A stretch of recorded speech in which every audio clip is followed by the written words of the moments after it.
Hello, friends, and welcome back to Malicious Compliance Stories. Whenever I see entitled people like this with pets, all I think is, poor thing.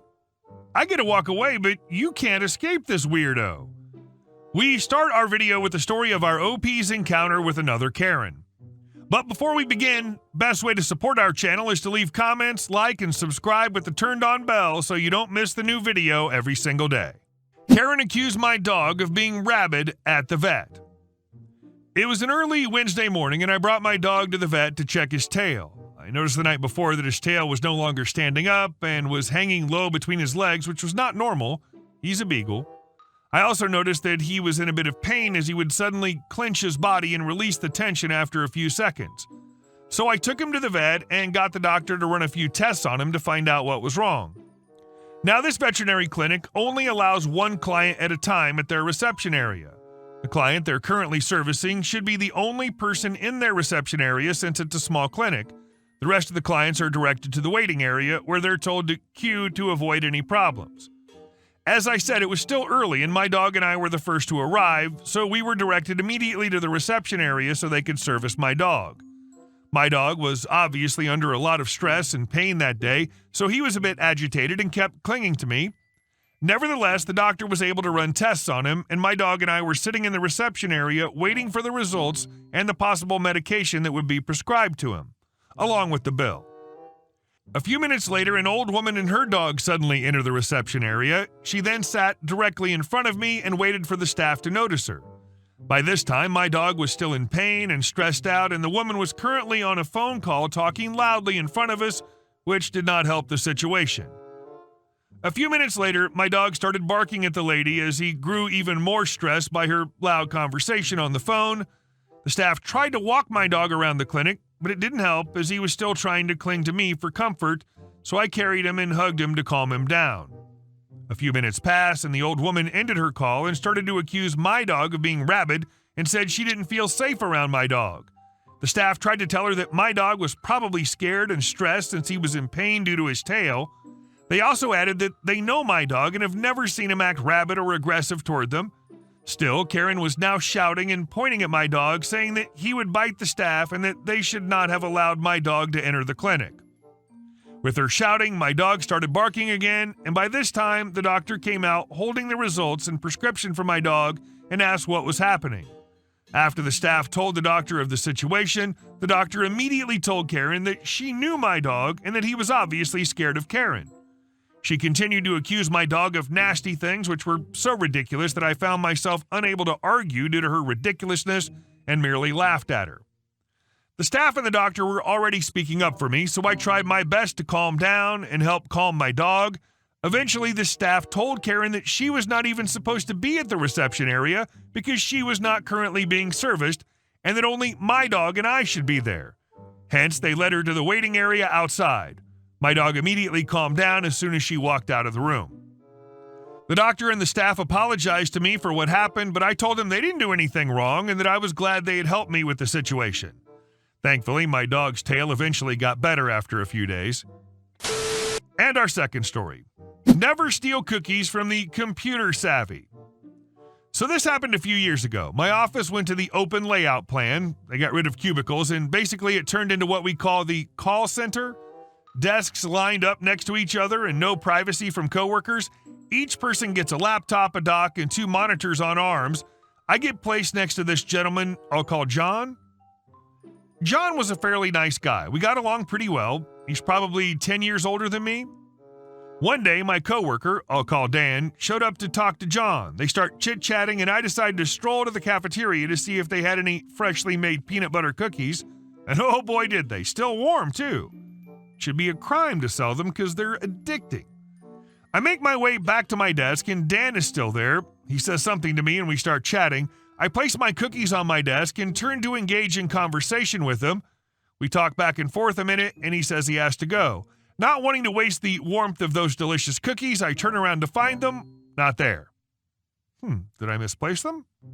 A bit of searching, and I come to the conclusion I didn't, so I scope out my coworker's desk for signs of my cookies. Empty plastic wrap, crumbs, etc. Nothing. I asked my coworker John if he saw them, and he denies any involvement, but I wasn't buying it.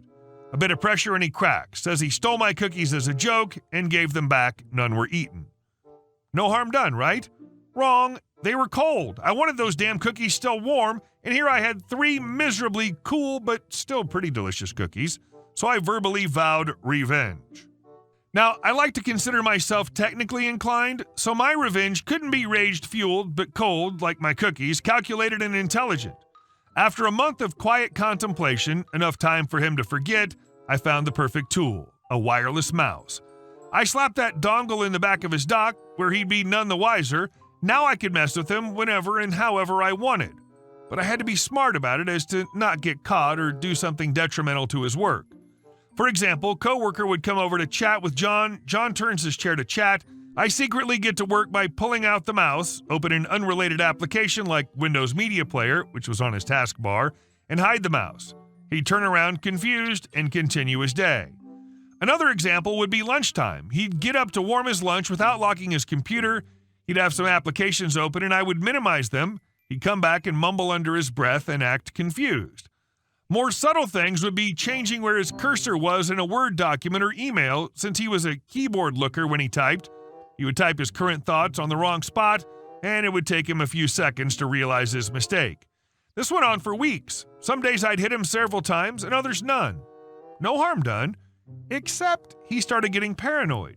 Since he knew I was technically inclined, he would ask, what could make Windows Media Player start? I asked him what he was talking about, and he let me know what his computer was doing. I gave him some puzzled looks and plausible reasons like task scheduler or maybe a virus. He then started keeping a log of these incidents.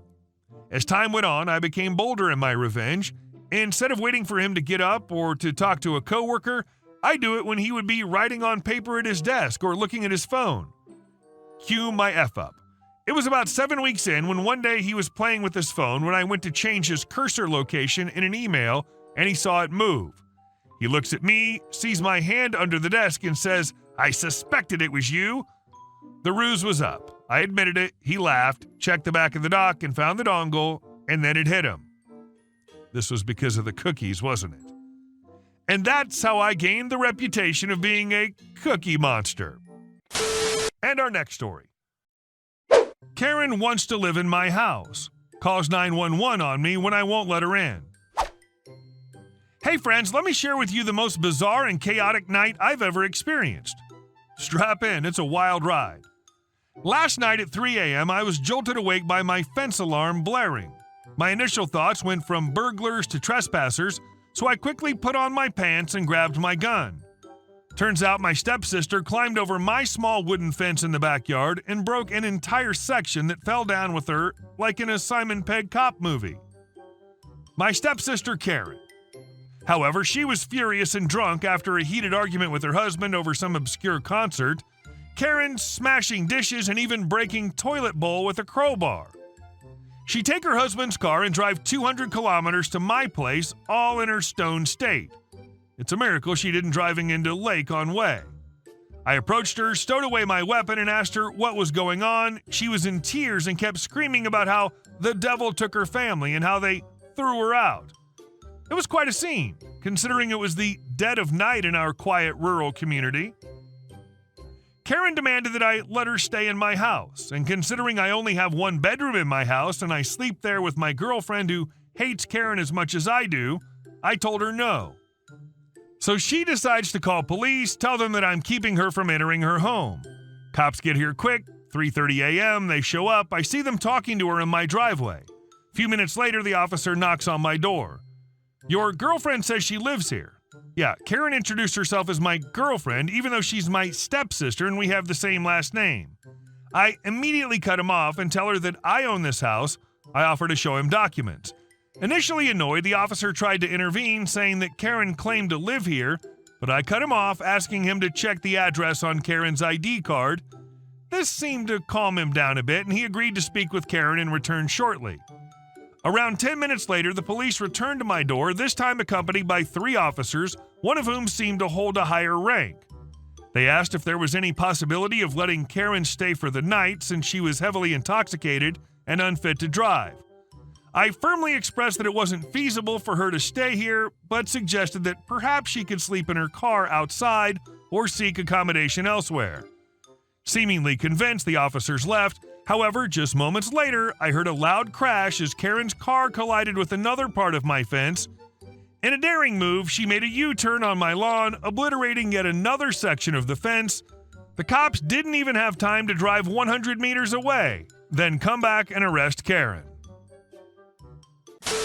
And our last story: how I got my boss fired. I work at the cash register at a busy ice cream shop at an amusement park. A lot of people lose their stuff, and my responsibility is to take it and give it to my team manager to turn it into the lost and found. However, I suspected one of the team leads was stealing the stuff. The first time, someone left behind expensive sunglasses, and I saw her wearing them in an Instagram post. I gave her the benefit of the doubt and gave her a wallet someone left behind. The person came back asking me, and I told them not to worry and to go to the lost and found. They came back and told me they had their wallet, but all the money was missing. At this point, I knew my team manager was stealing, and whenever someone left something behind and that team manager was working, I would get a coworker to cover and I would find them and return it myself. My team manager confronted me, and I told her I just wanted people to get their stuff back, and she looked annoyed. Later, I got called up by a higher-up who said that I was in pretty big trouble because my team manager accused me of leaving my shop multiple times and disobeying her orders. I told him my side of the story, and he told me he'd look into it, and she got fired. And I think had charges pressed against her 2 weeks later. She's calling me an a-hole for making her lose her job when she has 2 kids and is a single mother. I knew about her situation beforehand, which is why I didn't say anything beforehand. She stole and then reported you because it annoyed her when you returned stuff so she couldn't steal? Well, hey guys, thank you all for watching the video. I'll see you in the next one.